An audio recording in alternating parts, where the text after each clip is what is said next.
Today we're busting 20 myths in the new Fall Guys creative mode, including 2 really good ones that I'm saving for the end of the video. Let's get started. Objects from Canons will slide on slime floors. To set this up, I'll build a slime floor, a regular floor, and 2 identical cannons. What we're looking for here is signs that friction is occurring on the regular floor, like when the projectile slows down or has to flip over.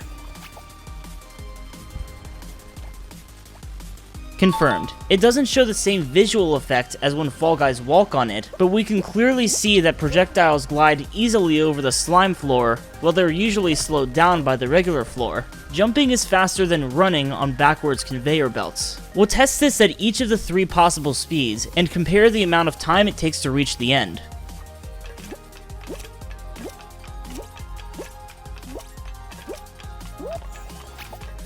Confirmed. This is different from how conveyor belts used to work in previous levels like Fruit Shoot, where it was known to be slower if you jump instead of just running. You may not get your normal speed back after jumping, but you'll go slightly faster overall. You can infinitely gain height when jumping on doors. Every time you jump on one of these doors, you'll go a little bit higher. Let's see if there's a limit to how high you can go.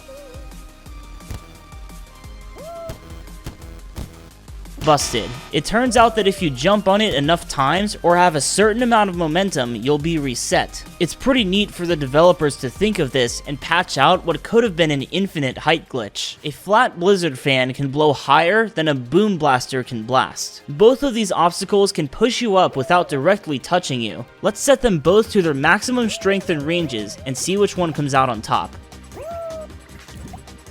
Busted. When you start from the base, the fan can go about 12 blocks high. The boom blaster can't quite get there if you start at the bottom. However, if you jump from the top of our 15 block tower and time it so you're at the very top of the boom blaster's range, you can go higher. If you fall on a bumper square from high up, you'll bounce higher than usual. This obstacle looks more like a trampoline than anything else in the game, so it should work like one too, right? Busted. Even if you fall really far before jumping on it, the bounce you get from it will remain the same. I guess it's not much of a trampoline after all. The bumper square and bumper triangle bounce at the same height. While I was testing the previous myth, I felt like something was off when I tried to bounce on the square and triangle, so I'm counting the frames between their bounces to see if there's a difference. Busted. The triangle one bounces slightly higher. I'm not sure why this is the case, but if I had to guess, the top part of the triangle has a lesser area, so that might have something to do with it. You can jump over the beam on a large fan. When you put a beam on a large fan, it's propped up a little higher than usual. Actually, it's so high that jumping usually won't get you over it, but maybe there's a way. Confirmed. The timing is really tight, but I found a few ways to get over it. Whether you jump while you're on top of the beam, jump and dive over it, or execute a single frame perfect jump, now you have a few ways to deal with this if other people put it in their levels. The long part of a pendulum has a hitbox. Busted. When you try to make contact with this connecting piece, you'll just pass right through it. Now let's try this with a different obstacle. The handle on an axe has a hitbox.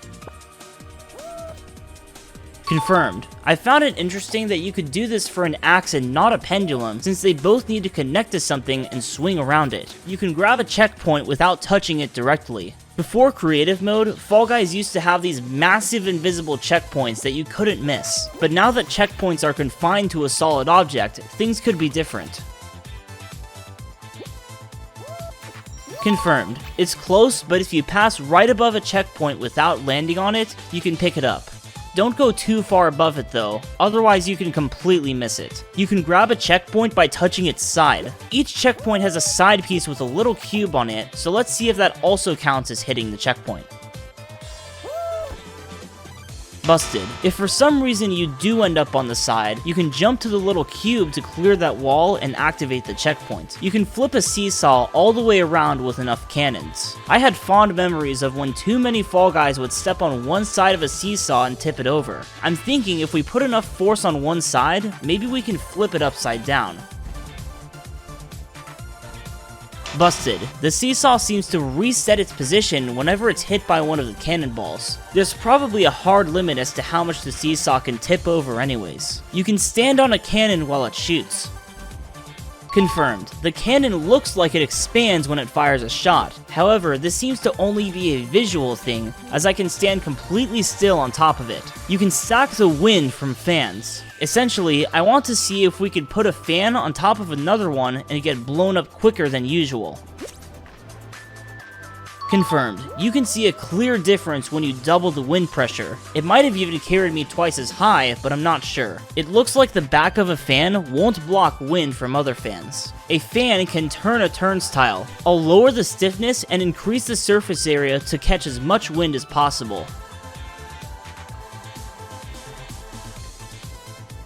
Busted. Every video game has something like this, where it should make sense in theory, but doesn't pan out that way. You can slide through gaps that are too narrow to walk through. By a technicality, this one's confirmed. I just happened to clip through the gap once, but it looks like you usually shouldn't be able to do this. If I didn't get lucky that one time, this would be busted. All of the decorations are tangible. Confirmed. When I was first using creative mode, I didn't think decorations had any tangible impact on levels. However, all of them can act as walls, and the cloud even has this bouncy effect that makes it really difficult to stay on top. A bumper pillar can bounce higher than the triangle or square.